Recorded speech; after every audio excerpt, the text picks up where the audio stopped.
Olá, guerreiros e guerreiras do prisional. Estamos aqui começando mais um Na Mira dos Seus Direitos e hoje, mais do que nunca, vamos falar de direitos. Estamos aqui com o nosso advogado, Dr. Sérgio Moura, que está conosco aí desde o início do nosso mandato, em 2017. Ele também, além de ser coordenador jurídico do sindicato, também atende na Regional do Vale do Paraíba. E vamos falar aqui, trocar uma ideia. É claro que aqui quem vai falar mais vai ser o Dr. Sérgio.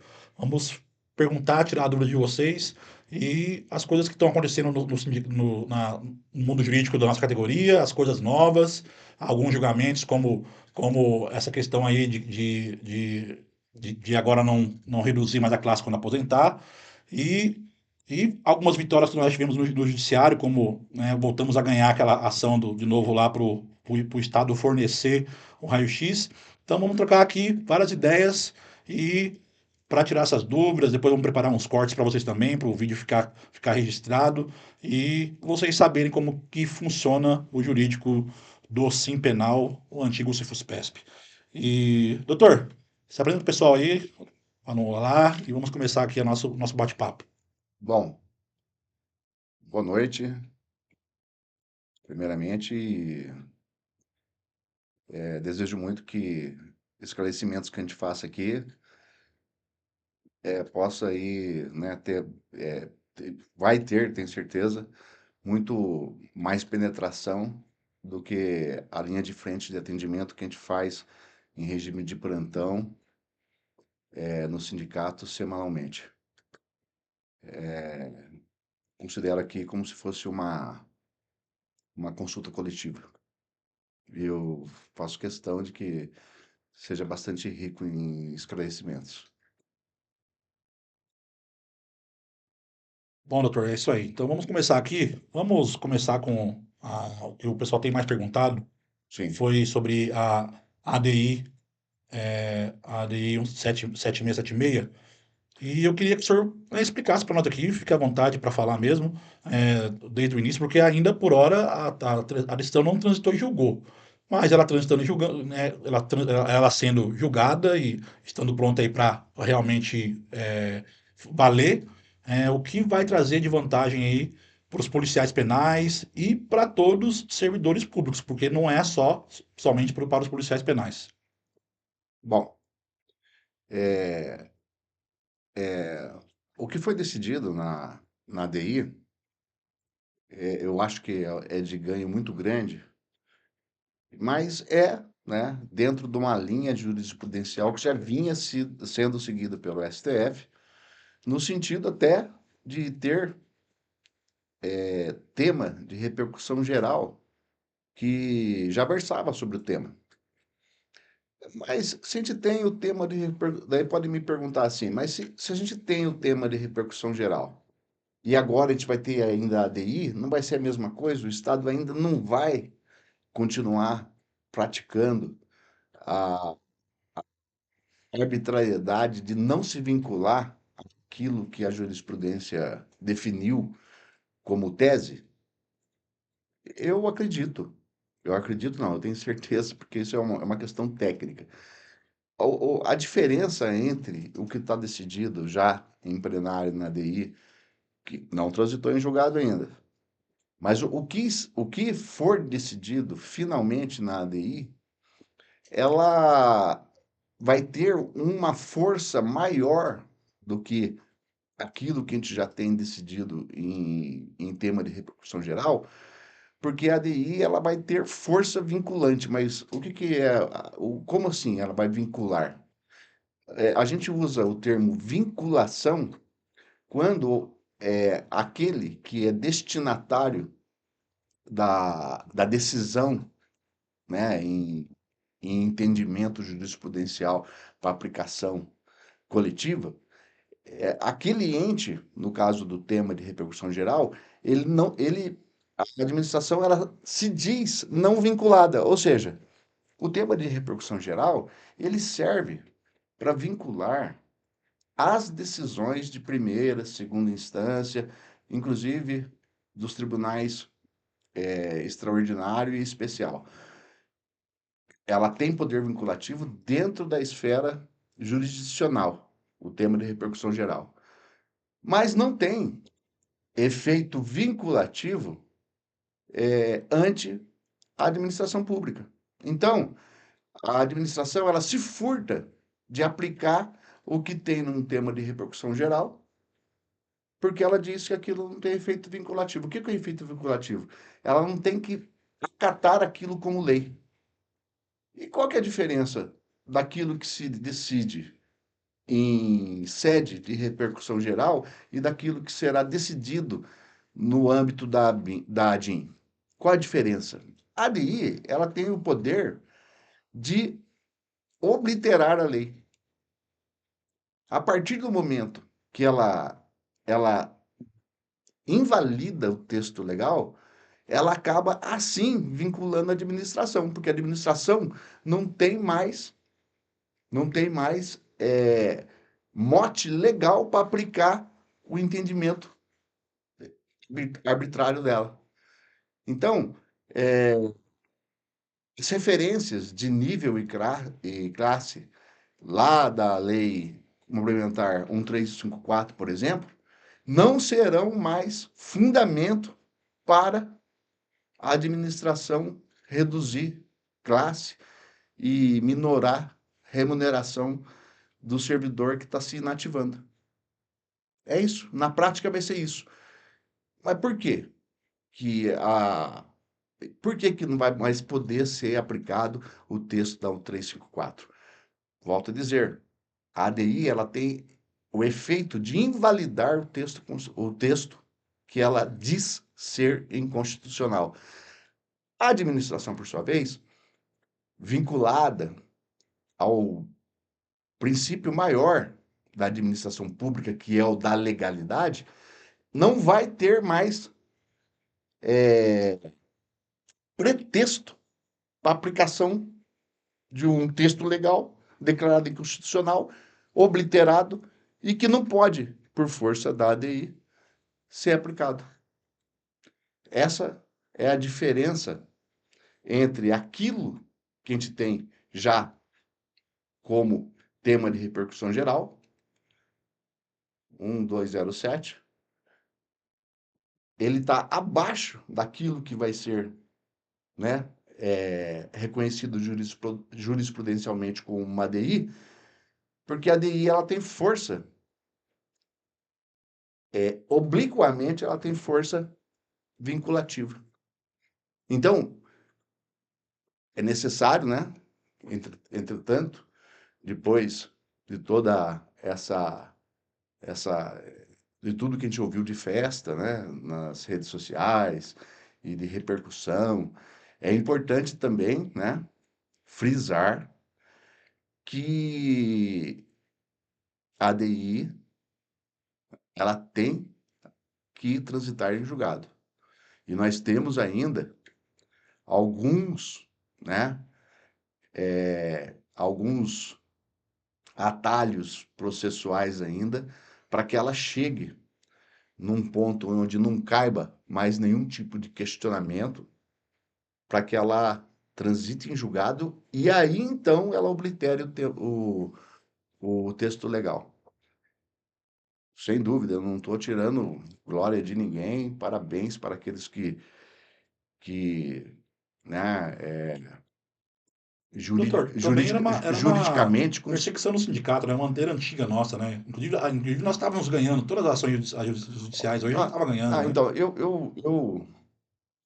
sem confete, sem querer dizer que nós também temos participação, não estou dizendo que nós temos participação formal na propositura e no trabalho, eu tenho certeza, intelectual, jurídico, incrível que foi feito na DI.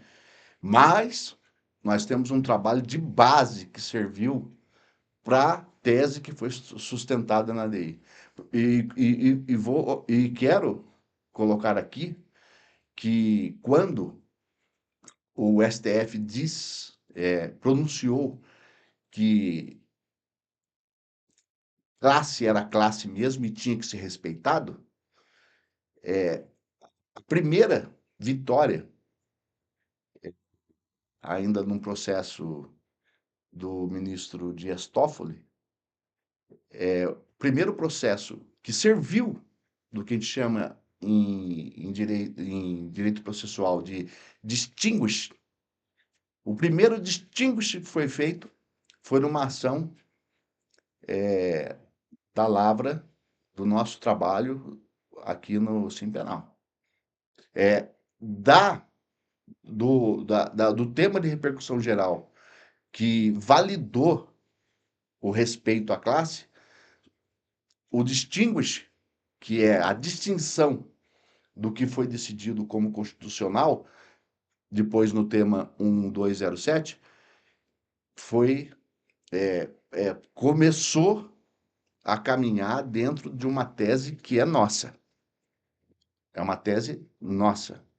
E eu me sinto um tanto parte, sim, do que foi decidido na 7676, porque sempre foi nossa bandeira, e o distinguish antes da ADI é nosso. Mas, doutor, vamos lá para a questão prática agora, que são as maiores dúvidas. Sim. Para quem já aposentou e não tinha entrado com essa ação, tanto que os que mais me procuraram, e eu não sabia desse número imenso, muitos servidores, depois a gente vai falar sobre isso também, que não correm atrás dos seus direitos, que o Estado É, denega, que o Estado não dá porque ele é ruim, o sim, servidor. sim, É, mas muitos policiais penais e servidores do sistema também, oficiais administrativos, psicólogos, me procuraram porque, como eu disse aqui, serve para todo mundo. Né? Que sim. todos eles têm a sua carreira ali, de nível, classe e tudo mais. E o que esses servidores, principalmente esses que não tiveram, que não entraram com ação, ele era 5, 6, caiu, Sim, reduziu, e sim, também tem até a mudança da categoria também, do nome também ainda, né? sim. O cálculo que tem que ser feito a respeito da postura que o Estado assume nessas, nessas imposições de interpretação legal que eles fazem em proveito deles, às vezes a gente fala assim, não, o governador, o governo não, o governo atual ele faz isso para jogar para o governo da frente.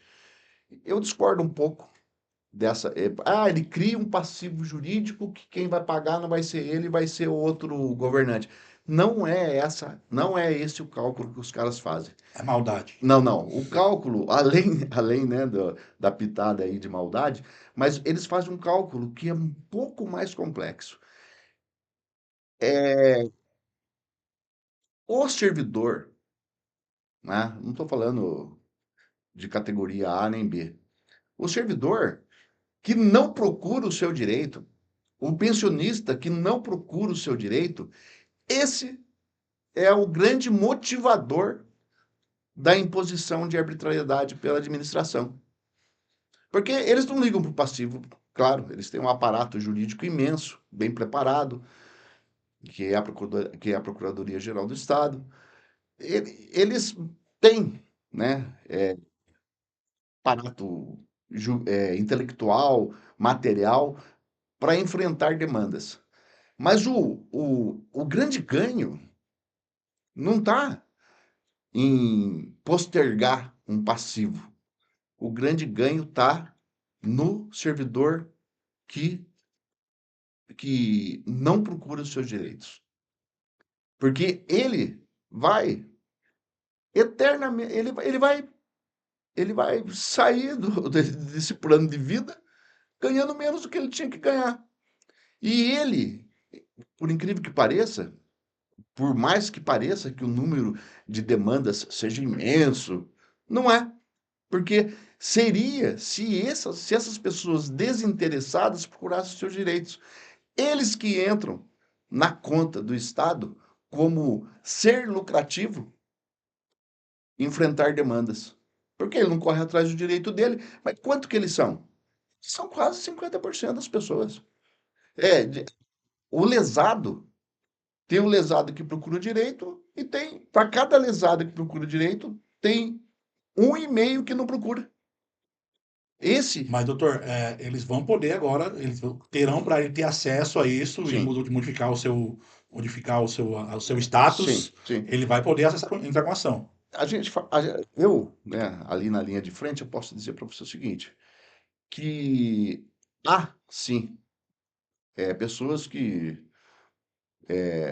num esclarecimento em rede social como esse, em, ou porque um, um velho colega falou para ele: "Ô, você está nessa situação, procura um advogado." Tem essa situação e essa pessoa nos procura tardiamente.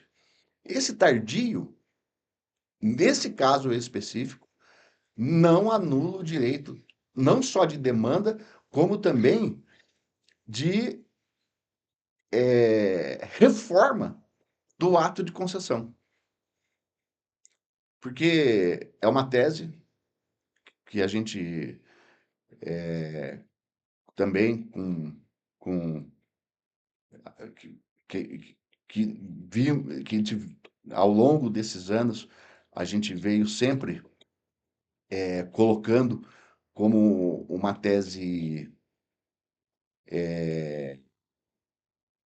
que tem receptividade no Tribunal de Justiça, que é a de não perda do fundo de direito. Assim, mais simploriamente dizendo, cada mês que esse servidor que tem um direito reconhecido, por exemplo, num tema de repercussão geral, a cada mês que ele deixa de receber aquilo que ele deveria ter recebido, se renova o direito dele de entrar com a ação. Então, é uma situação em que contra ele não tem prescrição. E contra ele não se opera nenhuma forma de decadência do direito dele. Então, é importante que o servidor ele tenha, né, não tenha, né, a desesperança de pensar assim, eu me aposentei há 10 anos, será que eu consigo a reforma do meu benefício hoje? Não só irá conseguir, tanto pelo tema de repercussão geral, como também pelo não emprego daquilo que está na lei 1354 por causa da ADI. Esse servidor ele tem que procurar um serviço jurídico, claro, de preferência o nosso, aqui do Simpenal, e ter em mente que ele não tem contra ele a prescrição que não seja aquela quinquenal. Se ele ficou 10 anos recebendo um benefício previdenciário, uma aposentadoria inadequada por redução de classe, por exemplo, ele tem que ter em mente que pelo menos 5 anos, se faz 10 anos que ele está nessa situação, 5 anos para trás ele consegue recuperar. Claro que a Procuradoria-Geral do Estado, ela conserva, ela se conserva entrincheirada dentro da tese de que a concessão se deu há mais de 10 anos, logo se operou a prescrição. E nós, né, daqui, mandamos os mísseis dizendo que é o seguinte: não se opera a prescrição porque nós não queremos a reforma do ato de concessão. Nós queremos, na verdade, é a reforma do direito de percepção do valor correto que deveria estar sendo pago e não está porque existe um tema de repercussão geral em favor do servidor. Em geral, a nossa tese é mais forte.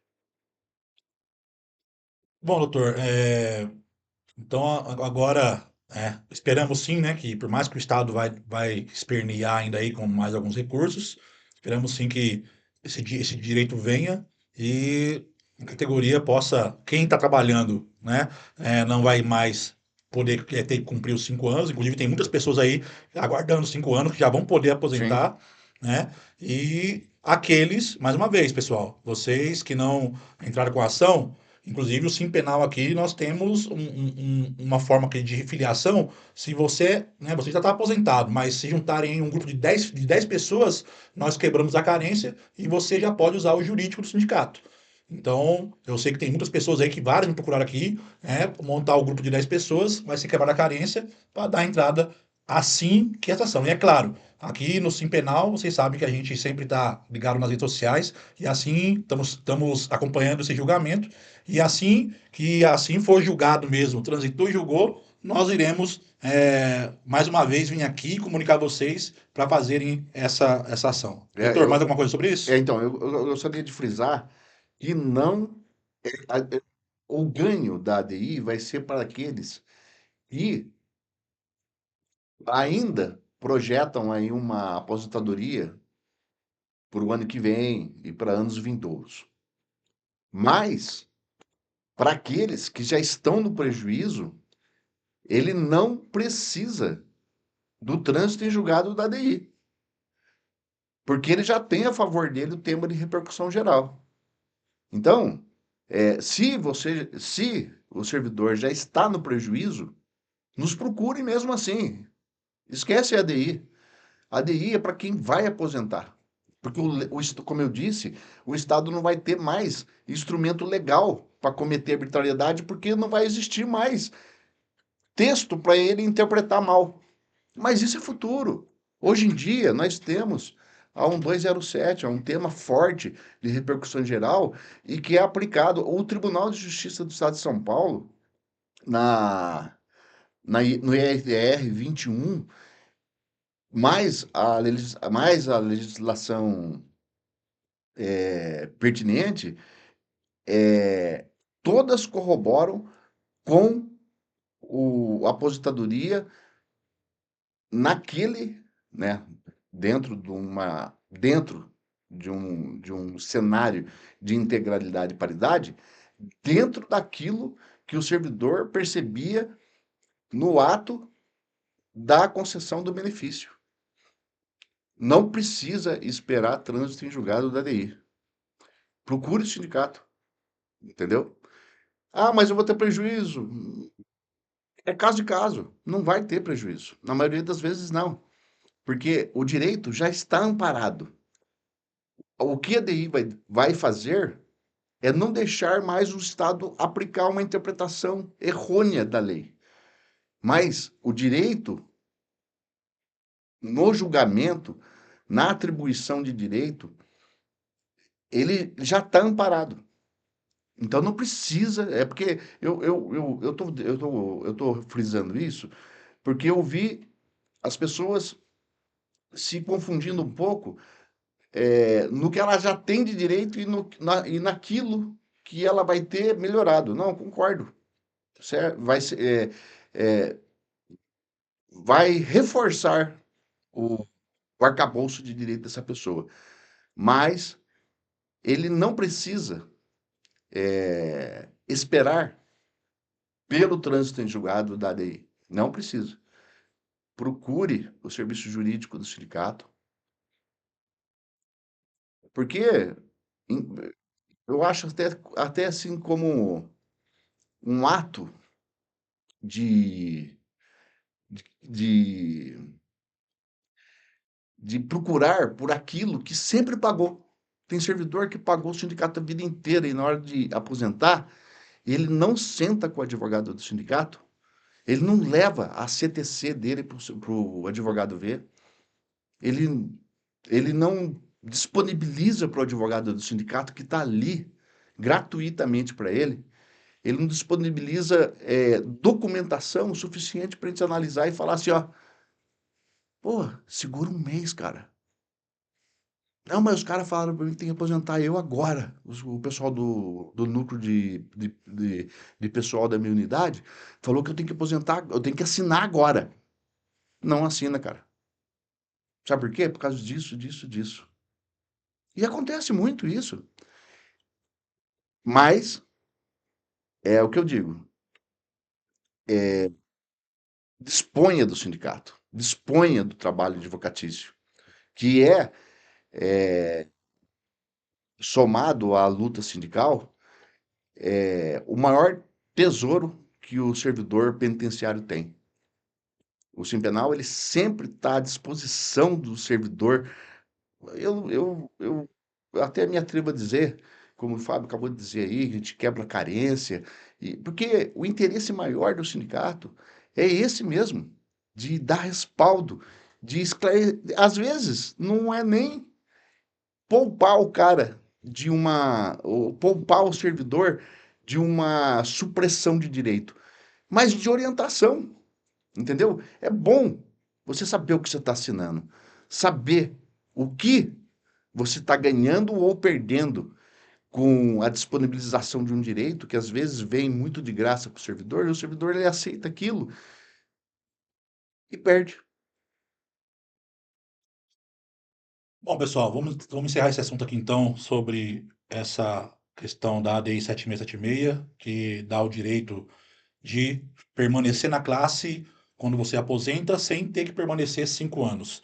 E como o doutor bem frisou aqui, é, antes, quando estiver chegando essa hora de aposentar, é por isso que qual que é a vantagem do associado que eu sempre falo? É, a sua vida funcional, né, você deixa aqui na mão do advogado. Você pode estar entrando em contato, conversar, tirar dúvida, e quando for aposentar, mais ainda, procurar os seus direitos mesmo e ver se está, inclusive, tudo correto. Beleza? Então a gente vai encerrar esse assunto aqui, vamos passar para o próximo. Doutor, vamos falar aqui num tema que é até um pouco antigo, com a implantação dos scanners corporais, que o sindicato fez um trabalho, né, de procurar entender se o servidor não pode sofrer algum dano. E, é claro, foram várias reuniões, sempre está na pauta, porque até hoje nunca foi atendido. Nós exigimos o mesmo cuidado que o técnico de raio-x de um hospital possa ter, né, o dosímetro, toda a sua prevenção, 2 férias por ano. né, 2 férias por ano. Então, nós tivemos agora uma importante vitória, né? O Estado estava recorrendo, recorrendo, e agora tivemos uma importante vitória sobre esse tema. Então, eu queria que o senhor explicasse para o nosso associado aí o que nós tivemos de vitória e tudo que também vai, daqui para frente, ocasionar com essa vitória para a gente poder proteger Sim. todos não só associados, como a categoria também. É, lá de uma preocupação, né, que é da atuação do trabalho de base do sindicato, é, repercutiu-nos, nível de diretoria do sindicato, e isso refletiu no jurídico em 2019, que foi a seguinte preocupação: é, esses equipamentos são seguros? Era a primeira pergunta. A segunda pergunta é: notícias por todo o interior do estado de doença prostática, de aborto, do- isso envolvendo o pessoal que trabalha em portaria. É, onde, né? Poderia existir uma correlação entre esses eventos de insalubridade, de agravo ao meio ambiente laboral e de acometimentos que empiricamente as pessoas faziam relação com a operação desses equipamentos? A pergunta era essa: existia ou não existia correlação? E o que nós, né, do jurídico pensamos? Primeiro, a gente precisa saber, né, qual é a posição de um órgão respeitado a respeito de radiologia no Brasil. E tem um trabalho do Instituto Brasileiro de Medicina Radiológica dizendo que, né, body scanners e raio-x de revistas mecânicas, né, que se faz em aeroportos, em presídios, eles têm sim, né, uma, um grau, né, eles proporcionam um grau de exposição que tem sim repercussões na saúde do operador. Ué, então, como a gente vai fazer prova disso? E o que a gente vai fazer como a gente vai agir contra isso? É importante que as pessoas saibam que nós atuamos contra uma força da administração pública mais rica do que a Bélgica, mais organizada do que qualquer força jurídica da Europa, que é o Estado de São Paulo, e tão rico quanto. A gente briga com um gigante imenso. A primeira coisa que a gente tem que ter em mente. E como a gente vai colocar dentro de uma situação de agravo à saúde um equipamento que, em face, né, inclusive, de decisão judicial em ADPF, no STF, que diz que a revista não pode ser vexatória. Ou seja, todas as unidades teriam, né, e como tem hoje em dia, que ter, que implementar a revista, entre aspas, chamada revista mecânica. Isso implica em dizer que o Estado ia expor um número imenso de servidores a esse tipo de equipamento. Mas um raio-x, ele pode mesmo fazer mal para uma pessoa? A gente faz raio-x no dente, a gente faz raio-x para a saúde, a gente faz. A problemática da exposição ionizante é o tempo de exposição, primeira coisa, e o uso ou não de equipamento de proteção individual ou coletiva. Eu posso dizer, por muitas unidades que eu visitei quando podia, né? Porque não pode mais. O trabalho sindical bastante.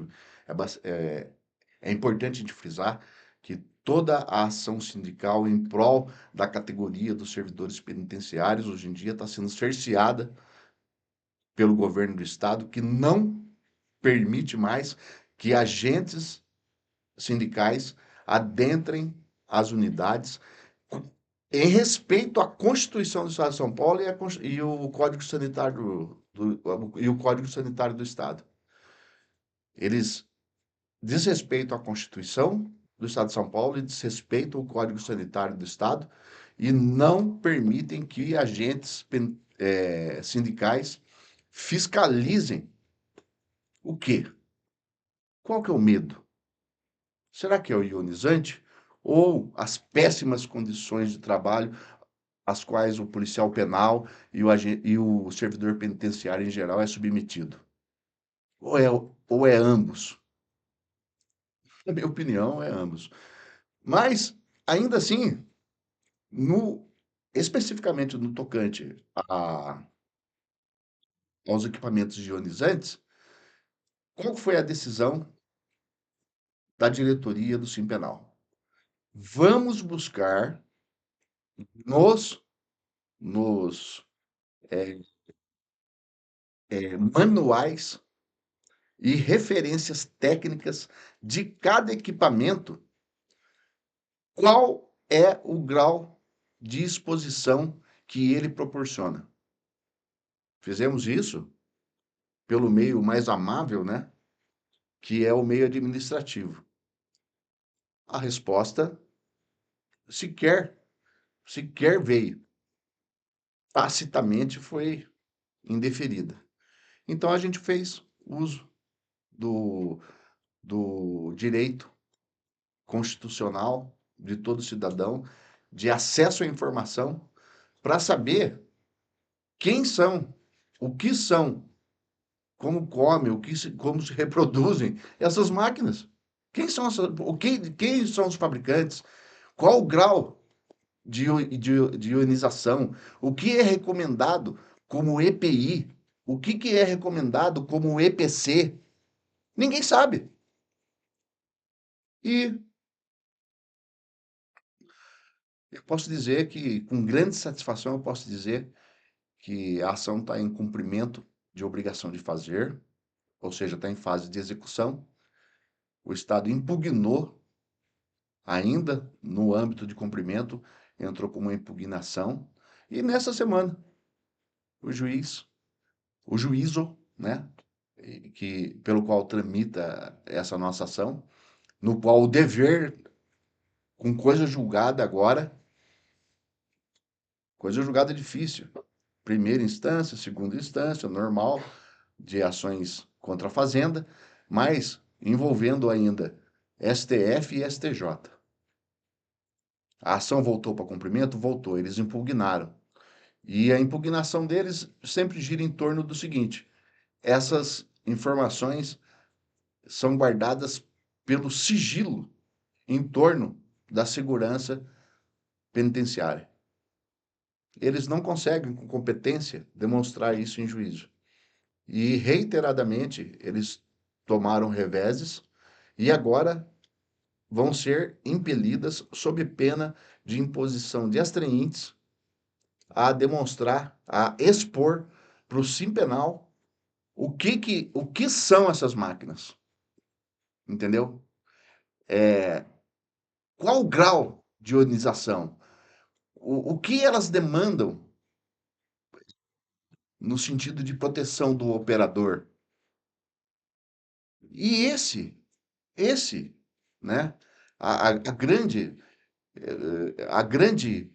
preocupação da administração atualmente, eu tenho certeza disso, é que esses manuais de operação, esses indicativos de grau de exposição ionizante, que eles vão ser obrigados a nos fornecer, irão abrir aí uma perspectiva muito grande no sentido de que a gente faça com que o direito do servidor de ser respeitado como qualquer trabalhador que opera equipamento ionizante do Brasil tem. É como se o policial penal ele tivesse quem de qualquer pessoa que sai de manhã para trabalhar como cidadão brasileiro. Por quê? Porque ele é servidor penitenciário, ele tem que operar ele tem que operar essa máquina aí mesmo, sem avental, sem medidor, sem escudo às vezes. Ué, por quê? Não, por quê? Ele passou no concurso, ele tem que fazer. Essa não é a história. O servidor penal, o servidor penitenciário, ele tem todos os direitos de saúde laboral contemplados nas duas constituições que nos regem aqui no estado de São Paulo, a federal e a estadual. Por que que nós estamos aquém disso? Eu não consigo enxergar, porque vai ser muito dispendioso. Isso vai gerar um número grande de demandas indenizatórias.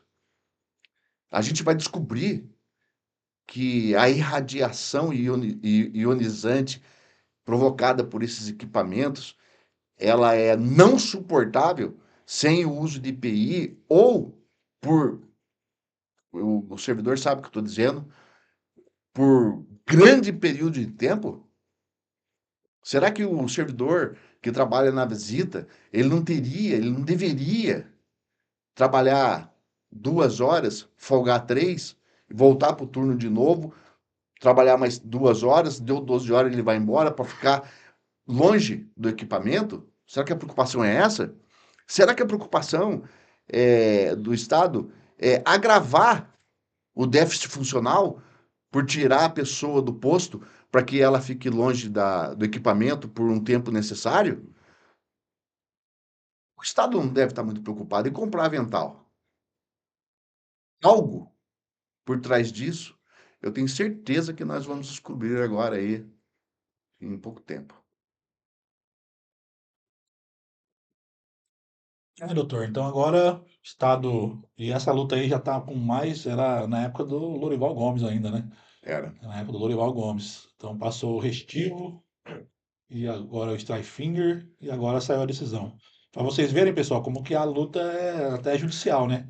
O pessoal fala sempre para a gente judicializar tudo. Quando dá para negociar, negocia. Quando não dá, nós temos que judicializar. Então, é, pessoal, deixar bem claro aqui que nós não somos contra e não estamos querendo que pare o uso do body scan, que pare o uso Não, dos raios-x para a revista não, da alimentação, nunca. nem o raio-x lá do almoxarifado. Nós queremos apenas, sim, manter a preocupação maior é com a saúde do policial penal que opera essas máquinas, que está perto dessas máquinas. Porque nós sabemos que no dia a dia, no dia de visita ali, está todo mundo perto, né? Se um simples, se você vai fazer um raio-x num dentista, o dentista ele se equipa com um avental, se equipa com óculos para fazer um segundinho de um raio-x. Agora imagine ficar aí das 8 da manhã até as 2 da tarde, que é o horário de entrar visita, ficar operando essa máquina, ficar perto dessa máquina. E, né, tanto o scan corporal como o raio-x da alimentação, né, o pessoal que recebe a comida no almoxarifado a semana toda, aquele que é um raio-x bem maior, né? Então, essa é a preocupação do Simpenal. Em breve vamos ter resoluções para vocês e fazendo com que o Estado cumpra, porque nós pedimos uma informação administrativa e nos foi negada e tivemos que entrar com essa ação. E tudo que o doutor Sérgio explanou muito bem aqui é justamente. E aqui nós não estamos falando de pessoas, estamos falando de Estado, porque inclusive isso, né, já está aí para quase 8 anos, 9 anos aí dessa ação judicial. Beleza? Vamos para outro tema então, pessoal. Aproveitando só que o. Pode falar, Fábio? Pode falar, Dudu. Aproveitando até que a gente está em novembro, né?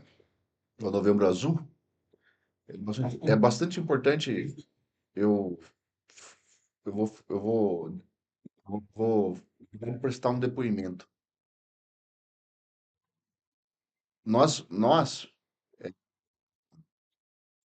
propomos muitas ações no sentido de preservar o direito de isenção de imposto de renda para pessoas acometidas por neoplasia.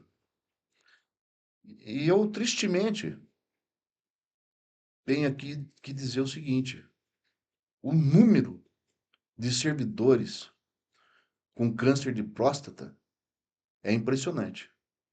Eu não sei se isso é um é só um reflexo social, se é uma coisa da normal para a sociedade hoje, mas eu gostaria de deixar isso como um ponto de interrogação, no sentido de que servidores que trabalham com equipamentos ionizantes têm, ao meu ver, eu estou falando como leigo, eu não sou médico, eu não sou sanitarista, eu não sou ninguém do ramo da saúde para dizer se isso tem correlação, mas que há um grande número de servidores com câncer de próstata, isso eu posso dizer. Então, só para reflexão.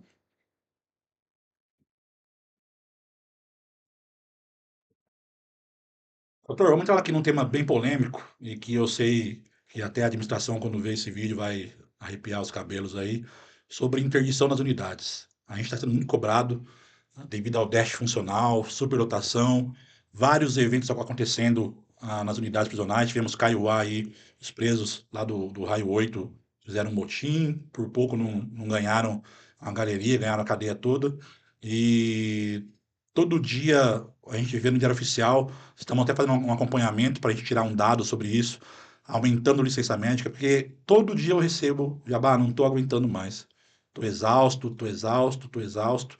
E a gente até aconselha, né? Porque eu mesmo, né, sou vítima aí, estou tratando uma depressão, uma ansiedade. A gente sabe que isso vai mexendo com o tempo mesmo e nosso trabalho já é estressante, já é insalubre em si. E com o dash funcional, você tendo que fazer trabalho de 10 pessoas, atender 500, 600 presos por dia, blitz, né? Agora por causa do nivelamento, no dia da sua folga você tem que fazer curso. Então, doutor, tá ficando inevitável. E fora isso, né, eu acho que é o mais grave é você negociar na SAP. Esse ano, por incrível que pareça, nas 3 vezes que nós fomos negociar na SAP, o secretário não estava. Quem atendeu foi o executivo. Nós sabemos sim que existe aí uma perseguição e ele não gosta muito de falar com sim penal. Lembrando que aqui, pessoal, nós temos só questões profissionais, não tem nada pessoal, com ele, né? Como coronel, acho que ele nunca aprendeu a negociar com o sindicato, né? O PM não pode fazer isso. E mas, enfim, doutor, existem possibilidades da gente poder entrar com as ações para interdição das unidades. Nós já estamos com a ação por conta né, tá correndo as ações nossas por conta da liberdade sindical, que nos foi, né, proibida. Mas sobre a interdição das unidades, o que o senhor vê e o que de fato, os caminhos que nós temos que percorrer para isso acontecer? Bom, é assim, a título prefacial aí e de esclarecimento que tem que ficar patente, né? Vou aí até dizer para o pessoal da inteligência que tudo que poderia ser intentado no sentido de reivindicação e de tentativa de que fosse criado um vínculo, como diz o tema de repercussão geral 347, que fosse criado uma ponte de vocalização dentro do trabalho sindical.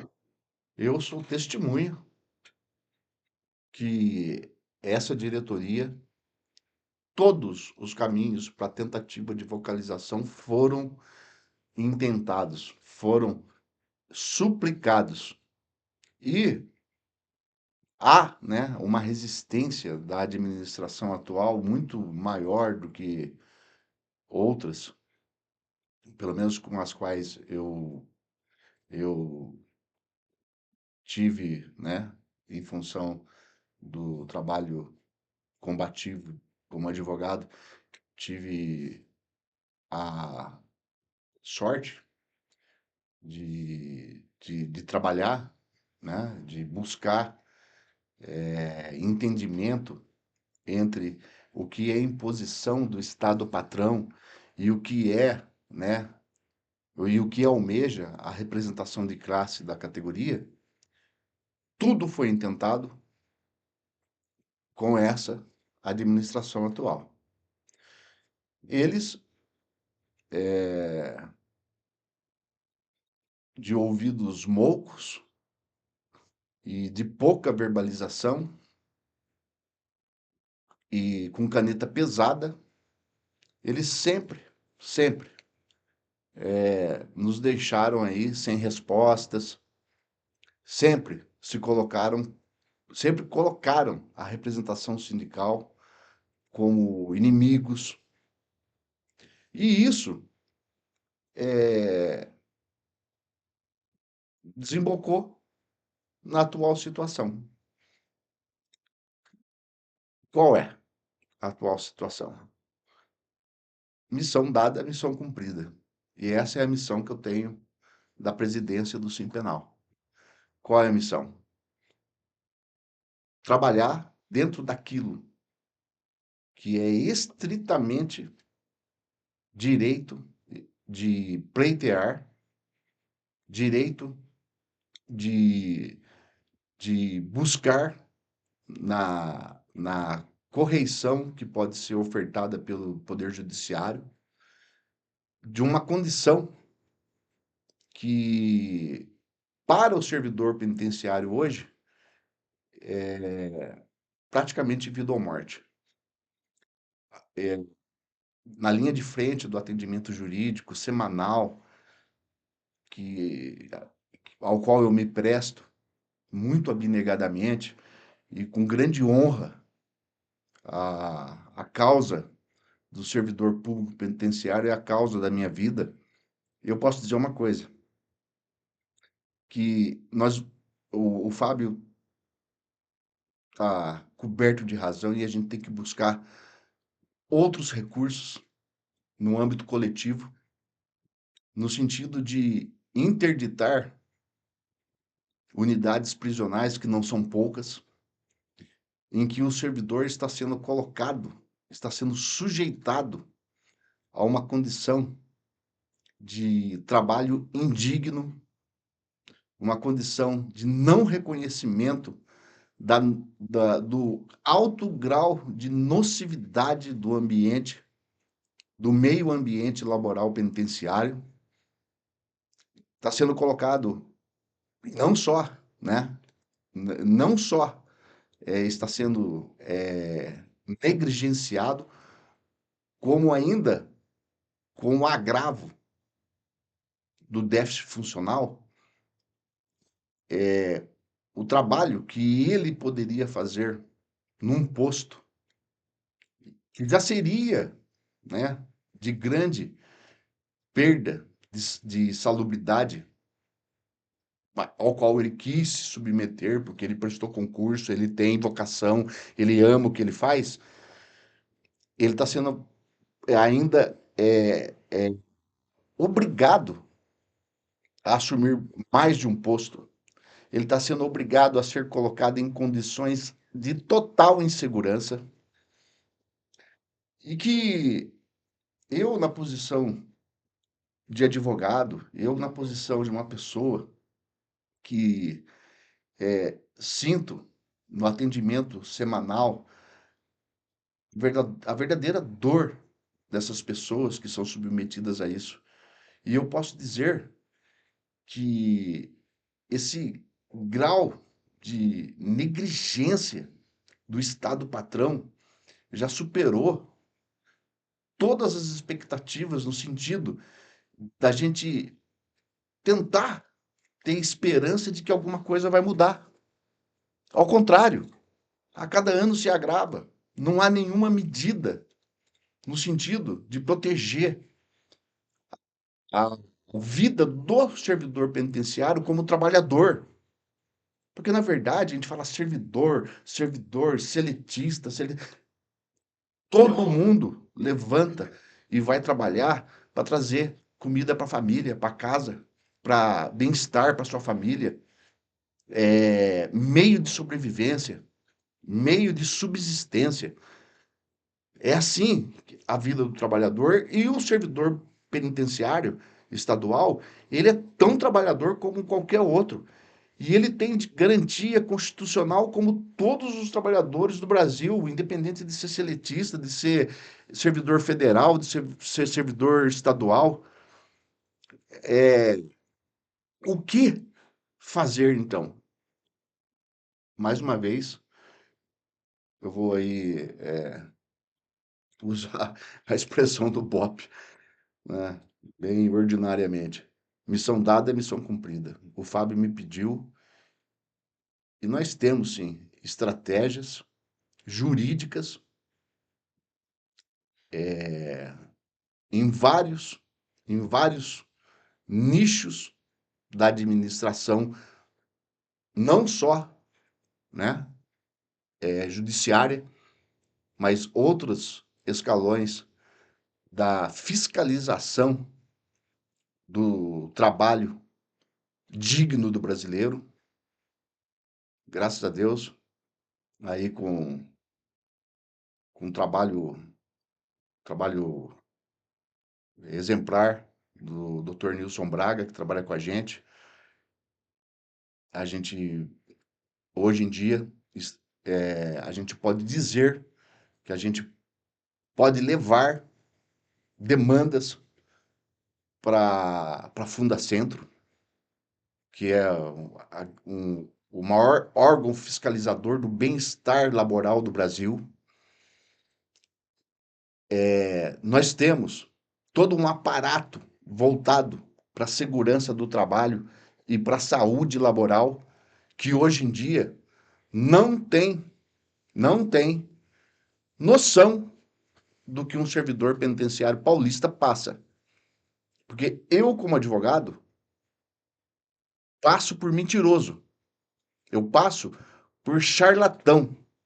Quando eu conto para um juiz, quando eu levo para um promotor, quando eu falo para um juiz corregedor, que uma unidade de 3.900 custodiados está à mercê, porque o custodiado ele fica à mercê do servidor no sentido de que ele precisa do bem-estar que o servidor dá para ele. Ele está numa situação vulnerável de vida, ele tem que cumprir uma pena, ele depende do servidor para tomar um remédio, ele depende do servidor para ser socorrido numa UBS, ele precisa do servidor para tudo. E o servidor precisa que ele entenda que ele não pode se rebelar. Então, é uma coisa difícil de você contar para o juiz que 5 servidores, 4 servidores, cumprem um plantão de um CPP, com 3.900 presos, com 30 ninja em volta do CDP, do CPP. Como que eu explico isso para um juiz? Sabe o que o juiz fala para mim? Doutor, você é mentiroso, hein? Doutor, não existe isso. Existe. E não é na minha região, não é na oeste, não é no centro, não é no noroeste, não é. É no estado. No estado. Ah, mas você não pode falar isso porque o custodiado sabe. O crime organizado sabe. Quem é a vítima? É o sujeitado, o escravizado do servidor desarmado dentro de um CPP com 4.000 custodiados e ele tirando o plantão da noite. Soa como mentira, soa como mentira. É difícil fazer um juiz corregedor, fazer um juiz, um promotor acreditar nisso, oficialmente. É difícil, mas acontece, Fábio.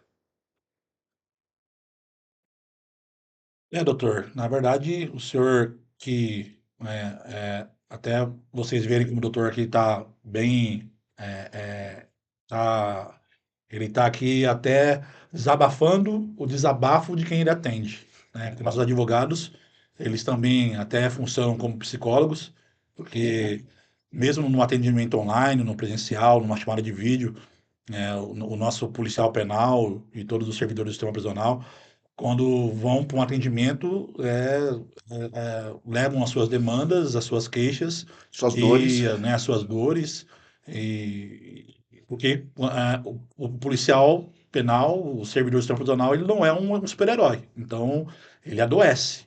E é normal, né? A nossa máquina vai ficando velha, nós vamos ficando velho e você vai envelhecendo. Aí o nosso trabalho, ele piora ainda mais a situação, né? Todo mundo que entrou no sistema entrou lá com um atestado de saúde que ele estava apto a trabalhar, não tinha nenhum problema. E quantos hoje aí com um problema que vai passando o tempo no sistema prisional, né? O estresse, que é uma grande raiz aí de várias doenças ocupacionais, né? O excesso de trabalho, a pressão, né? Os assédios.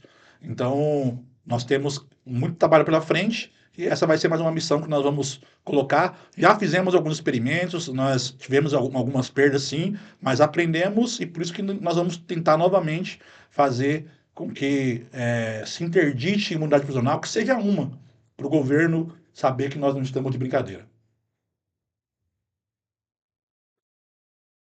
Doutor, uma reclamação muito que sempre está nas nossas redes, daquele pessoal que aposentou na antiga aposentadoria especial, na proporcional, que só tem aquele reajuste de salário quando tem aquele reajuste que vai para os aposentados, né, isso. adicionalmente. E o que nós temos a dizer para esses associados, para essas pessoas que estão nesse limbo, aí, como o senhor diz? Eu gosto de usar essa expressão, limbo, porque esse servidor, Com a edição da Lei Complementar 1109, que ditava requisitos especiais permitidos pelo parágrafo 4º da, do artigo 40 da Constituição Federal, que são requisitos diferenciados. O Estado de São Paulo ele se adiantou em 1910, em 2010, em fazer, em implementar, né, um regramento menos gravoso para o servidor penitenciário, na época EVP e o ASP, para eles se aposentarem, principalmente aquele que entrou no serviço público antes de 2003, para eles se aposentarem de uma forma em que os requisitos eles eram atenuados. Ok, muito bom, a lei tinha um objetivo magnânimo, né, de proteção da saúde, do bem-estar do servidor, reconhecimento do trabalho penoso, insalubre, periculoso, de natureza totalmente policial, enfim, muito bom. Mas foi um presente que se deu com uma mão e se tirou com a outra. Porque o servidor que cumpria os requisitos da Lei Complementar Estadual 1109/2010, ele se via numa situação em que ele cumpria os requisitos e, se fosse aposentar, ele teria que pagar pedágio para que fosse respeitada a integridade e paridade. E o discurso, né, jurídico, pelo menos, do Estado, é que, não, você cumpriu a 1109, você vai embora. Só que você vai cair na proporcionalidade. Dessa aplicação da lei e da Constituição por parte da administração, nós tivemos duas situações, e que são bem corriqueiras do trabalho penitenciário. Quais são essas duas situações? Nós tínhamos aquele servidor que ele atingia os requisitos da 1109 e, e ele falava, e ele tinha a informação do núcleo de pessoal dele que ele se aposentar assim, claro, já estava até ganhando abono de permanência, mas só que ele ia sair sem integridade, sem paridade. Ainda que ingresso no serviço público antes de 2003. Por quê? Porque tem que cumprir o pedágio da emenda constitucional 4103. Ah, que sentido tem nisso? Se a pessoa tem a benesse de se aposentar precocemente porque o trabalho dele é insidioso, por que que ele não vai ter o mesmo benefício que o servidor que, por ter entrado antes de 2003, conservou o direito de integridade e paridade, que foi banido do sistema constitucional brasileiro, conservado para essas pessoas que têm direito adquirido? Por quê? Não. Porque tem que cumprir o pedágio. Isso criou duas espécies de aposentandos. Quais são?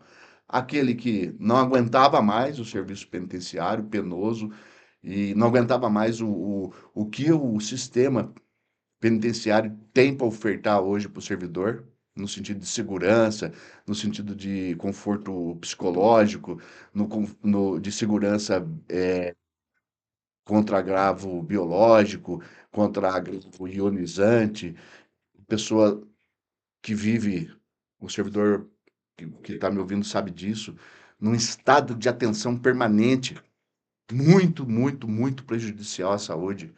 A pessoa de estado de atenção permanente, ela vive em constante trabalho hormonal que desgasta rim, desgasta fígado, desgasta coronária, leva a pessoa a doença circulatória. Então, o servidor que ele já tinha cumprido os requisitos da 1109, ele se viu no seguinte dilema: eu vou puxar mais, eu vou ter que trabalhar mais 4 anos, 3 anos e meio? Não, doutor, eu vou embora. Eu ouvi muita gente falar isso para mim. Eu vou embora assim mesmo, doutor. deixa calcular meu benefício por média, eu não aguento mais. Por isso que eu digo que criou-se duas situações. Quais são as duas situações? O servidor que foi embora e o servidor que aguentou a porcaria do tal pedágio. Isso criou um imbróglio jurídico, isso criou um número massivo de proposituras de ação, que culminou no tema de repercussão geral 1019. Decidiu-se que tem direito à integridade e paridade, sim, desde que tenha lei na unidade federal a respeito de requisitos diferenciados. Ué, nós temos. A LCE 1109 são requisitos diferenciados. Pronto. O Estado de São Paulo, ele deveria reconhecer o direito de integridade e paridade dentro do contexto da lei complementar 1109. Não reconheceu.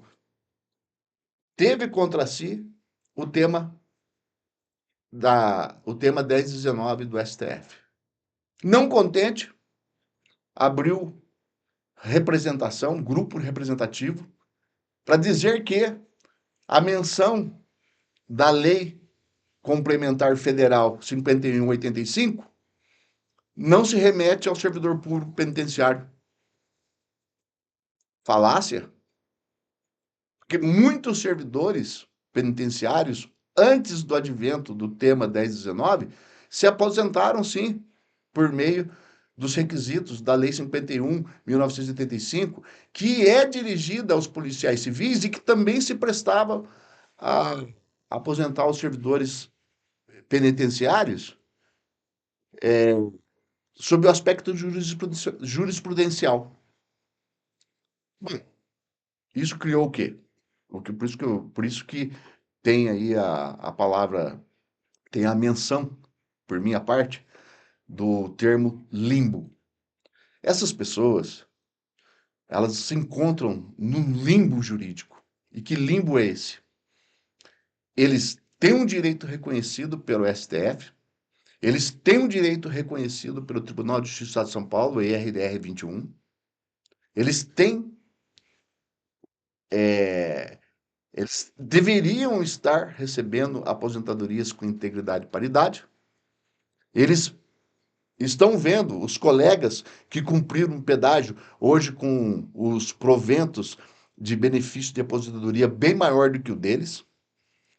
E eles ficam aguardando o desfecho do tema 1019 por meio do grupo representativo 0072.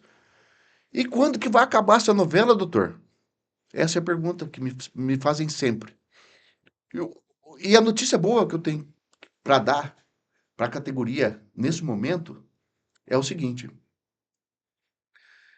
esse servidor, ele nunca teve em prol do reconhecimento dos seus direitos uma forma de implementar aquilo que ele já tem como um acórdão a favor dele numa ação que ele já entrou, mas que não transitou em julgado ainda. Como vai fazer isso então? Eu tenho um acórdão, não tem trânsito em julgado, não transita em julgado porque o processo está sobrestado por causa do tema 1019, julgou, ficou sobrestado por causa da GR 0072. E o que eu faço, doutor? Eu nunca vou receber com integridade e paridade? Boa notícia agora. Agora vem a boa notícia. O que nós temos? Nós temos a oportunidade agora de estender a mão para os nossos associados e propormos um incidente chamado cumprimento de sentença provisório. Eu tenho um colega que vai ver eu falando isso aqui e vai falar sobre mim. Ah, esse cara é burro, ele não sabe que execução provisória não cabe contra a fazenda. Cabe. Cabe porque nós vamos pedir a execução provisória da obrigação de fazer e não da obrigação de pagar. Isso implica na prática, em dizer que o servidor que ele tem lá, o, o demonstrativo dele lá, benefício previdenciário, que ele sabe que é uma malvadeza que fizeram para ele, que pegaram 80% da média dos últimos salários de 94 até não sei. Esse tipo de aritmética, para pagá-lo a partir do cumprimento da obrigação de fazer, vai mudar. E ele vai ser tratado pela SPPrev como se fosse um servidor com integridade, com integralidade de vencimento em relação integralidade dos proventos em relação ao vencimento que ele percebia à época que ele se inativou e com paridade em face daquilo que o servidor da ativa está recebendo hoje. Então, eu aconselho que todo o servidor associado nosso e dentro das benesses aí que o Fábio concede para as pessoas que estão fora do nosso quadro associativo, que procurem o jurídico do sindicato e expressem que me ouviram dizer isso aqui e que você tem direito a entrar com o cumprimento de sentença na obrigação de fazer para corrigir o seu salário. Depois, com a GR 0072 julgada, que é fava contada, a gente vai pensar para o servidor que saiu, para o servidor que saiu sem cumprir pedágio, recebeu os atrasados. E para o servidor que teve que cumprir pedágio, nós estamos debruçados em tese para que ele seja indenizado pelo tempo que ele foi forçado a trabalhar a mais, quando ele já detinha um direito, ele já detinha um direito e teve que se esforçar mais 3 anos e meio para repetidamente garantir o direito que ele já tinha. O recado é esse, eu acho que deu para entender, não deu, Fábio? Sim, doutor, tá excelente. Eu acho que é aquela questão que se fala no direito, né? O direito não socorre quem dorme. Como fala em latim? Dormientibus non socorritius. É isso aí. Então, você, policial penal, né, antigo agente penitenciário, antigo AEVP, que aposentou, pela proporcionalidade, pela média, pela antiga especial, e que está nesse limbo, procura a gente. Mais uma vez, afirmo aqui, né, monte um grupo de 10 pessoas que nós quebramos a carência para você poder usar o jurídico. Doutor, e como que os aposentados estão sendo atacados, né? Vamos até emendar aqui Vamos. já isso aqui, para a gente poder falar de duas coisas. Sim. A uma delas é a ação que nós entramos por conta da SPPrev não ter mudado o nome, porque o ASP e o AEVP não existe mais, né? Até nos responderam um ofício que Sim. era um problema de programação. Sim. Mas mesmo assim, já passaram 10 meses, a ação está lá correndo e esse pessoal tá ali, vindo ASP barra AEVP, ASP barra Polícia Penal, Sim. ASP barra AEVP barra Policial Penal. Sim. E então, mais uma coisa que o aposentado, que a pessoa aposenta e fala assim, ela quer desfiliar do sindicato, vai usar, e a gente não está vendo tanto ataque assim, né? Desde o governo Temer, né? Desde o governo Sim. Temer, governo Bolsonaro com a reforma, né, previdenciária, a reforma aqui que o Dória fez também. Então, os aposentados estão sendo atacados. Então, vocês precisam, a vida de vocês, lógico, no sistema acabou, mas juridicamente vocês têm vários direitos para correr atrás ainda. Sim. Doutor, e também os aposentados que, né, o pessoal nosso é, tão valoroso quanto os policiais penais, oficiais administrativos, oficiais operacionais, os psicólogos, assistentes sociais, né, os ATAs, e toda categoria ali da 1080, né, analista sociocultural. Sim. Doutor, e o que eu mais recebo deles hoje é isso, né, porque eles ficaram fora da lei, da Polícia Penal, não foram Sim. reconhecidos nem como um oficial administrativo penal, assistente penal, que era o que nós tínhamos feito aquela lei orgânica, a lei que nós fizemos no GT. Sim. E o que nós temos para esse público, doutor? O que nós podemos falar para ele sobre questão, principalmente de aposentadoria também? É, é importantíssimo, né, fazer uma colocação a respeito do pessoal de saúde e área meio, que eu acho que a convivência, né, o dia a dia e anos, né, dentro de uma unidade prisional, com, com uma espécie de companheirismo que é próprio do meio penitenciário, que tem que existir, né? Porque o servidor penitenciário ele depende muito do colega, até para a segurança dele, até para, enfim, esse sentido, às vezes, ele é, é importante que o pessoal da área meio entenda que as leis de regência, né? O pessoal fala lei de concurso, né? Mas a lei de regência da carreira dele tem, assim, graus de interpretação com especialidade e às vezes eu acredito que até menos gravosos do que o antigo agente penitenciário de vigilância e o de segurança. Por quê? Porque esse servidor, seja da saúde, seja da área meio, ele tem que ter em mente que ele não tem que cumprir 30 anos, ele não tem que se submeter à Lei 1354, e ele tem que lembrar sempre do abono de permanência dele, ou se não for do abono de permanência, ele tem que colocar o número 25 como meta. Quando que eu fiz 25? Eu conheço oficial administrativo com 33 anos de carreira, esperando fazer 35. É uma pessoa que já está 7 anos aposentada e não sabe. Por quê? Ah, mas por que, como o Fábio disse, o direito não socorre aqueles que dormem? Pessoa com 25 anos, sem RTP, sem ser considerado um servidor de trabalho especial policial, ele, com 25 anos, e às vezes com um tempinho que ele tenha fora do sistema, ele já está aposentado.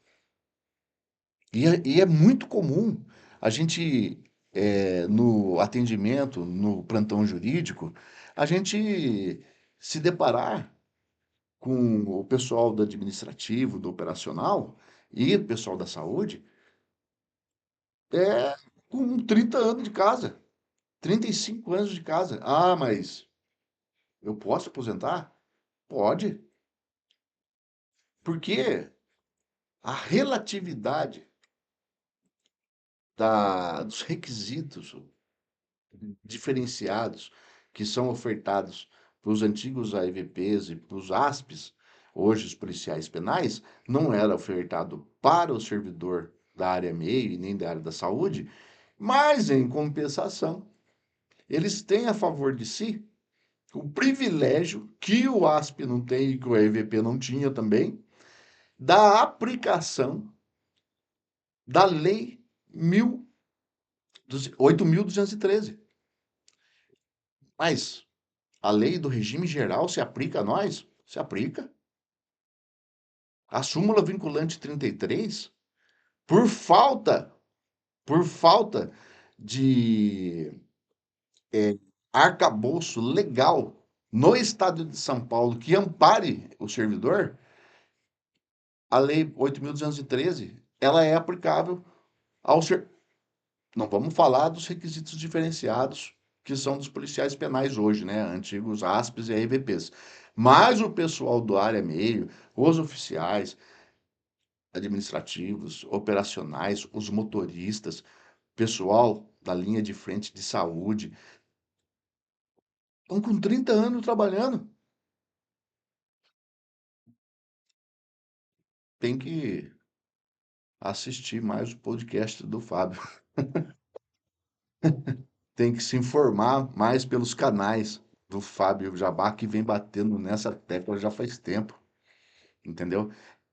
A gente se depara com isso excepcionalmente no dia a dia do atendimento jurídico e não consegue falar isso para uma coletividade como eu estou falando aqui agora. Essas pessoas têm que se atentar que elas estão vinculadas ao Estado hoje perdendo, entendeu? Saúde, perdendo qualidade de vida, quando já deveriam estar, pelo menos, com as suas ações propostas. Ah, mas doutor, estou com 30 anos já, mas adianta entrar com ação? Caso e caso. Mas é o número 25. Se mirem nisso. Façam a conta de conversão do tempo trabalhado fora do sistema. Procura um serviço jurídico especializado, procura o Simpenal, se filia ao sindicato. Por quê? Às vezes, por uma antipatia, por exemplo, com o, com o trabalho de atividade sindical, às vezes por isso trabalhou 7 anos a mais na vida. Não é, Fábio? Doutor, como nós estamos falando aqui, né?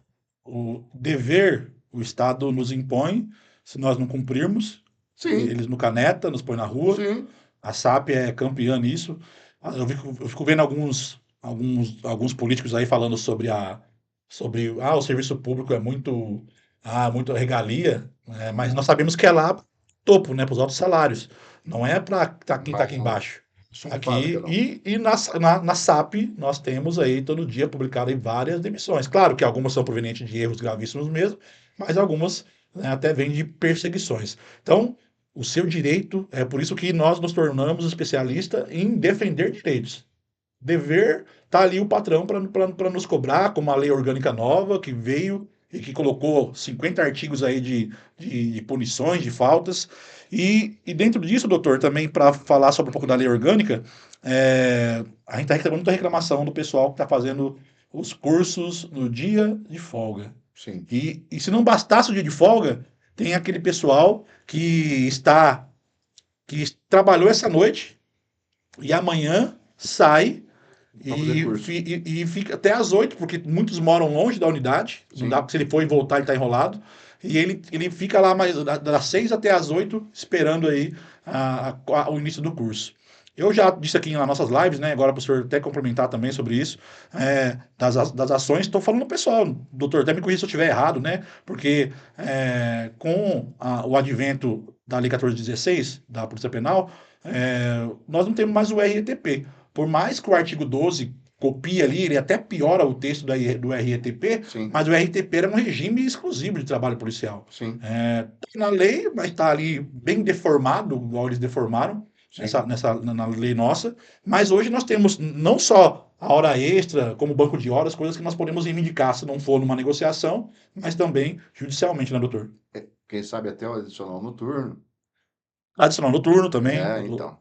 Eu gosto de dizer que pelo, a luta jurídica, né, pelos direitos do servidor público, e eu costumo reputar o servidor público penitenciário como o o destinatário das, das maiores malvadezas da administração, é reservada para o servidor penitenciário.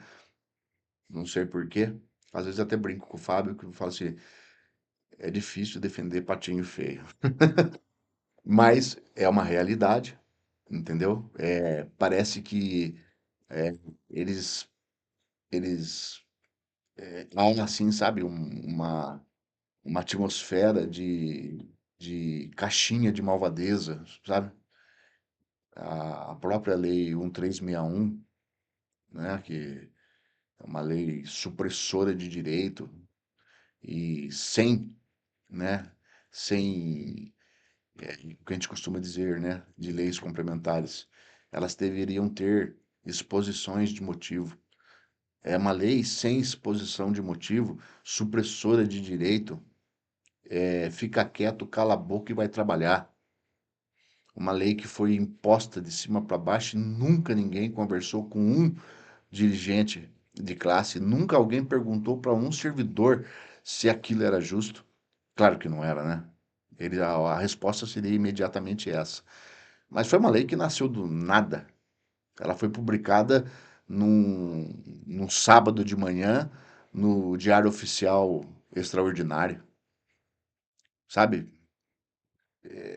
Esse tipo de postura do Estado, ele aguça a nossa combatividade jurídica. E eu costumo dizer sempre o seguinte, que nós, né,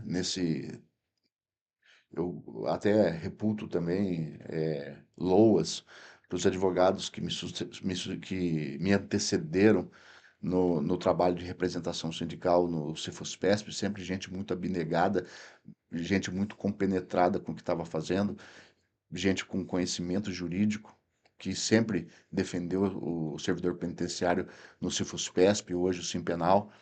São pessoas que galgaram, sim, grandes vitórias com teses no campo da proteção de direito do servidor penitenciário. E hoje eu tenho a honra de continuar esse trabalho. E eu vou dizer uma coisa para você, Fábio. A gente sempre está lutando para fazer com que seja reconhecida uma espécie de isonomia entre o serviço, entre o trabalho seletista e o trabalho funcional. Entre o aposentado do regime geral e entre o, o, o aposentado do regime próprio. Por que a gente tem que buscar essa isonomia? Porque, como eu já disse anteriormente, não se trata de servidor e não se trata de seletista, não se trata de, hoje em dia, né, os uberizados, não se trata disso. Se trata de gente que levanta de manhã para trabalhar. E todos são brasileiros, todos estão sob a égide de uma só Constituição, todos no Estado de São Paulo somos obedientes à Constituição do Estado de São Paulo, todos têm direito à saúde, à remuneração digna e uma aposentadoria igualmente digna em relação ao que ele ganhava quando estava na ativa. Independente da vinculação dele com o Estado, com o serviço, com a iniciativa privada ou com um aplicativo de transporte. Todo mundo é trabalhador e todo mundo merece o tratamento por parte do Estado como trabalhador que é e pagador de imposto que é, como criador de prole que é. Todo mundo tem o mesmo direito. E é por isso que a gente trabalha sempre, no caso aí do que o Fábio fez alusão aí dos concursos, por isso que ele trabalha no sentido de fazer que esses direitos eles se equilatem. O servidor seletista, se ele ficar meia hora a mais no serviço porque ele tem que assistir uma live, ele vai ganhar hora extra. Por que o servidor, o trabalhador seletista, por que o servidor não? Ah, mas a vinculação. A gente não está falando de vinculação, a gente está falando de dignidade. Então, o servidor, porque o patrão dele é o Estado, ele pode trabalhar 15 horas, ele pode trabalhar de graça, pior de tudo. Ele pode trabalhar de graça. A questão é essa. E é uma questão, né, que o Fábio está trazendo à tona, porque o Fábio é linha de frente no atendimento sindical. Aliás, parabéns, o Fábio ele tem essa abnegação pelo trabalho sindical, que é o único presidente de sindicato que eu conheço, que todo mundo tem o telefone dele e ele atende todo mundo. Não é, Fábio? Entendeu? Então ele é um linha de frente, ele sabe que essas pessoas estão passando por coisa, sendo tratado como cidadão de segunda categoria, porque a vinculação empregatícia dele é com o Estado. Então, se você trabalha para o Estado, você não tem direito você não tem direito à dignidade de ter um lugar para ficar depois que você faz sua refeição. Por quê? Ah, você é servidor público, você prestou concurso. Você sabia, é isso que o Estado, através de seus agentes, dizem para o servidor: você prestou concurso, você sabia que era assim?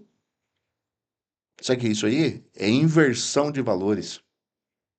Porque o servidor público, que às vezes come e volta para o posto de trabalho porque ele não tem lugar para sentar, ele tem o mesmo direito constitucional do cara que está vendendo, que é garçom no boteco na frente da unidade. O mesmo, ele tem o mesmo direito constitucional, sem essa falácia de se dizer que a vinculação profissional dele é outra. Ele não deixa de ser brasileiro, ele não deixa de ser paulista, ele não deixa de ter responsabilidade de pagamento de imposto, ele não deixa de contribuir para a Previdência Social, ele tem dignidade, ele tem que ser respeitado como ser humano. E por que que ele tem duas dezenas de menos direito? É contra isso, Fábio, que a gente se contrapõe todo o tempo. E cai nessa questão do concurso. Desculpa eu me alongar tanto assim.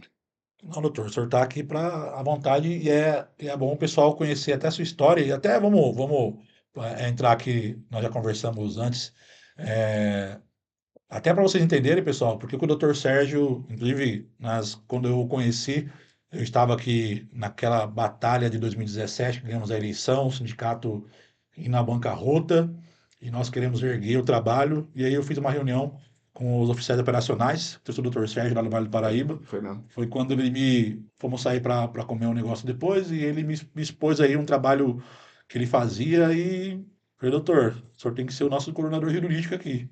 E aí nós começamos, mas eu quero falar para vocês aqui agora, doutor, conta pro pessoal, os parentes que o senhor tem, os amigos, qualquer história que o senhor tem aí com o sistema prisional. Inclusive o É. senhor até deixou aí de ser um desembargador, um juiz, um É, promotor, porque o senhor, inclusive, ama a advocacia, né? eu amo advocacia e sempre tive, né, sempre tive por parte de mestres e de pessoas que eu conheci do poder jurídico, aquele incentivo. Não, você tem perfil, você tem que ser juiz, você tem que entrar para a carreira do Ministério Público, você tem que ser juiz ou Ministério Público ou judicar. E eu nunca ouvi muito essa conversa, primeiro porque eu amo advocacia, eu amo o que eu faço. E eu consegui, né? Eu tive a felicidade na vida, eu estou com quase 60 anos, eu tive a felicidade de juntar uma, uma paixão, né?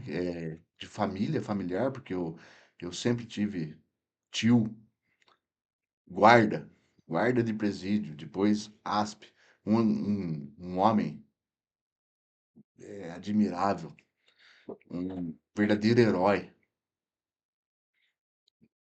Trabalhava, trabalhou por anos com o diretor, doutor Pedrosa, e trabalhou na casa de custódia em Taubaté. Para mim, assim, um verdadeiro exemplo de vida. Eu ouvia sair para trabalhar com a bota que brilhava, que dava para ver o rosto dele, sabe? E a postura que ele tinha como guarda de presídio, sabe? A força que ele tinha, a hombridade que ele tinha, a dignidade que ele tinha. Aquilo sempre me impressionou demais, como menino, né? E eu sempre gostei muito disso, porque esse homem admirável, João Marcondes, faço questão de falar o nome dele.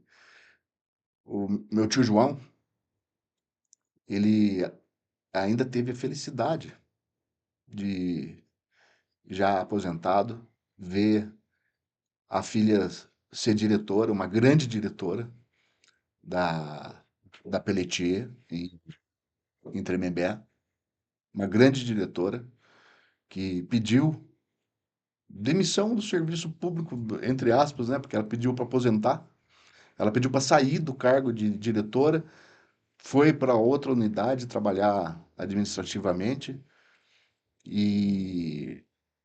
e também uma heroína, para mim uma irmã. E eu tive outros parentes ainda, aspes, e não só pelo grau de parentesco, sabe? Porque grau de parentesco todo mundo tem um primo polícia, um primo policial penal, um primo policial militar, um tio industriário, mas é porque é, a dignidade do trabalho penitenciário que essas pessoas conseguiram incutir em mim, e mais a paixão que eu tenho pela advocacia, Doutor, se eu te me, tru- interromper, fala o nome da me- diretora, ah, né? é, Eu esqueci o nome dela. Fátima Braga, doutora Fátima Braga. A dignidade que ela e o pai dela conseguiram transmitir para mim a respeito do trabalho penitenciário, essa minha prima, essa minha irmã, verdadeira abnegada do serviço público, sabe? O meu tio, um verdadeiro abnegado do serviço público. A mãe dela era subordinada dela lá na Pelletier. A mãe dela, minha tia também, irmã do meu pai, também é agente penitenciária. E essas pessoas conseguiram transmitir para mim, não só, né, as pessoas maravilhosas que essas pessoas são. Meu tio e minha tia faleceram, mas a minha prima tá forte, graças a Deus, vigorosa aí. E eles conseguiram, né, assim, com um núcleo familiar, passar para mim a altitude do trabalho penitenciário, sabe? A grandeza do trabalho penitenciário. Que é um trabalho que exige abnegação e vocação. E existe coisa para advogado defender com mais paixão do que a paixão, não é? Porque advogado tem que ter paixão, advogado tem que ter amor pelo que ele faz. E quando você protege, ampara e, e consegue dar, às vezes, um bem-estar, às vezes, uma gratificação indenizatória por uma pessoa que a vida inteira dedicou a vida dela com paixão a alguma coisa que ela faz, é a coisa mais gratificante do mundo. E eu sou uma pessoa muito gratificada. Eu tenho minhas teses, eu tenho as minhas,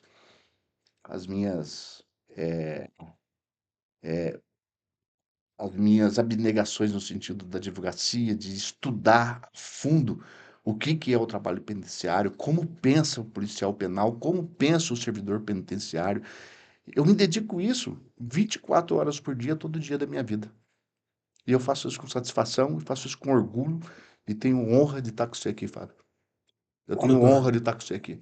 eu fiz questão de fazer essa pergunta porque até para o pessoal entender, né? Porque tá aqui um presidente do sindicato que um dia fez uma redação que queria ser carcereiro e essa semana agora, É, no dia 10 de novembro, eu eu amo essa história. completei 25 anos de serviço e, né, eu queria ser carcereiro, mas a função nossa, antigo carcereiro, que não tem na Polícia Civil também, que era o que fazia a custódia dos presos, Sim, e aí quando eu me encontrei, até contei esses dias, aí, com os amigos aí relembrando, que eu era concurseiro, fazia concurso, eu tinha feito da civil, da militar, mas quando eu fiz de agente penitenciário, então na época, em 2000, em 99, né? sim. E aí, quando eu comecei a trabalhar em 2000, aí a chave virou e não desvirou mais. E hoje, né, como presidente, e é por isso que é isso que eu vou falar para vocês, pessoal, que o que eu falo sempre aqui no sindicato, muito mais do que lutar por direitos, que é a nossa função, nós trabalhamos com vidas, porque Sim, o direito, quando é desrespeitado e você o recupera, é o que o doutor acabou de falar aqui. Ele traz dignidade para a pessoa. Quando o seu direito é ferido, é, lembrando até do imposto sindical, né, doutor, que esses dias voltou para o bolso do pessoal, tá o rolo também que não voltou para os aposentados, estamos agindo também nessa situação.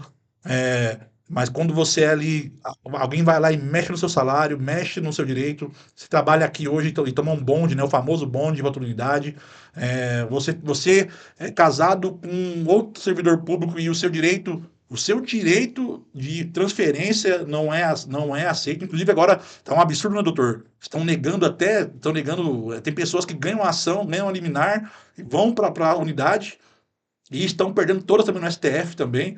E tá uma coisa estranha essa questão Sim. da Da quebra da de quebra de direitos, da dignidade. dignidade. Então, eu falo que, na verdade, é o que o doutor disse aqui, a paixão e, né, o amor quando se encontra, né, tanto como um casal, homem e mulher, mas também na profissão que a gente exerce. E é claro, eu sempre falo aqui para o doutor, para os nossos diretores, para os nossos advogados, que ainda nós estamos aquém da nossa força ainda. Né? Ainda nós estamos ainda vencendo ainda as dificuldades da gestão retrasada, né, do sindicato de 2000, que finalizou em 2017, para a gente poder melhorar ainda mais o atendimento para vocês e poder, sim, garantir os seus direitos, porque é isso. O que eu mais aprendi hoje com 46 anos de idade é justamente trabalhar com isso, né? Defender direitos, né? A gente trabalhar com direito, garantir direitos. Né? Esse dia dizia, doutor, sobre as famílias atípicas atendiam uma associada Sim. que, inclusive, naquele dia ela me ligou porque ela tinha descoberto que também era autista. Ela cuida de uma filha autista. Sim. E aí nós temos uma lei federal, temos uma lei estadual, E o servidor e aqui em São Paulo ainda ela não é aplicada no não, sistema prisional. e Temos não, que buscar e judicialmente. quando a gente aplica, e quando a gente, me perdoe aí um parênteses, e quando a justiça impõe o dever de reconhecer a jornada reduzida, o servidor é apenado. Ele é transferido, ele toma bonde, ele pega. é, ele é transferido. Se ele for da noite, ele vai pro dia. Ele tem que se organizar a vida dele. Mas não é porque tiveram que arranjar um novo posto para ele, não é por nada, não. É por represália. Você é repreendido no Serviço Público Penitenciário Paulista, você é repreendido por ter o seu direito reconhecido. Infelizmente. Bom, doutor, nós vamos, já combinamos aqui hoje, né? Pelo menos um programa mensal nós iremos fazer aqui, Sim, um podcast aqui para falar de direitos, de repente debruçar só num assunto. É claro que aqui, né, pessoal, a gente não pode também revelar as teses. Tudo bem que os advogados vão lá ver a peça do outro, mas não é de bom tom, né? Revelar as estratégias, mas pelo menos trazer para vocês um conhecimento do que é feito aqui no Sim Penal. É lógico que o doutor Sérgio também inclusive, doutor, tu pode falar também, né, aqui no encerramento, o senhor pode falar também no seu escritório, né, o que você também atende lá em Taubaté. sim, Inclusive, Taubaté agora tá famosa, né? Taubaté tá lá agora na série Tremembé, uma série que tá dando muita polêmica. Inclusive, tô ouvindo muita reclamação dos policiais penais. sim. Inclusive, a Fátima deve estar Tá. muito brava com essa série aí.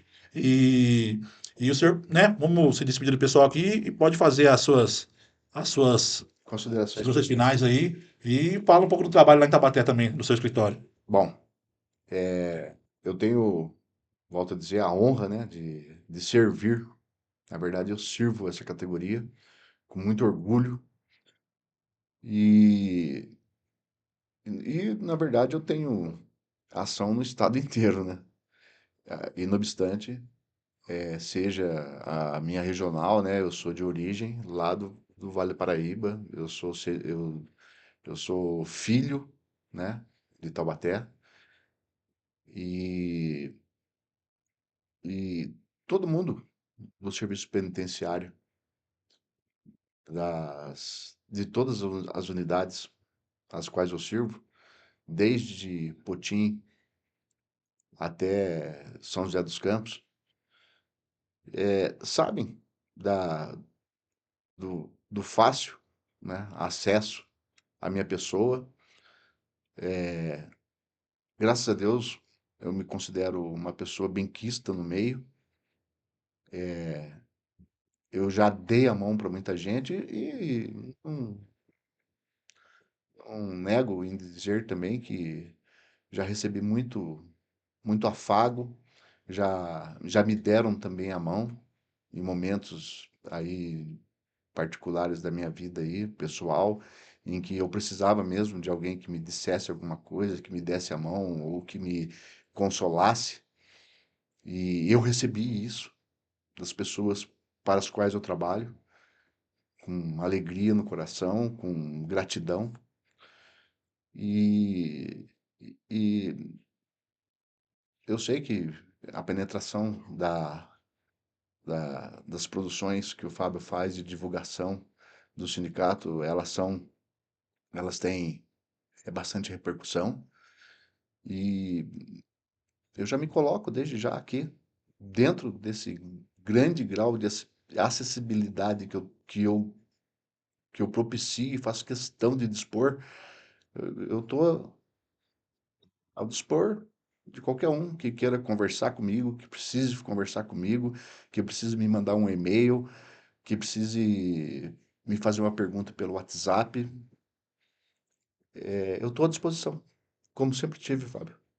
Eu estou à disposição.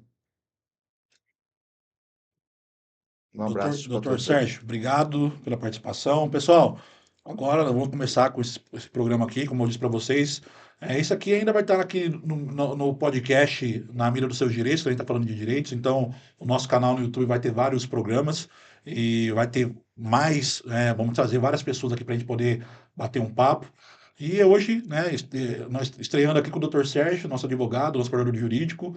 E é claro, aqui nós estávamos com o nosso compromisso de pelo menos uma vez por mês nós temos aqui um programa desse para a gente poder falar mais e vocês mandarem os assuntos também para a gente poder Das coletivas, as ações coletivas. Tem muita coisa, tem muito trabalho aqui que daria para ficar 12 horas de plantão, né, doutor? daria. Pessoal, é isso. Tamo junto. Foco na missão. Abraço.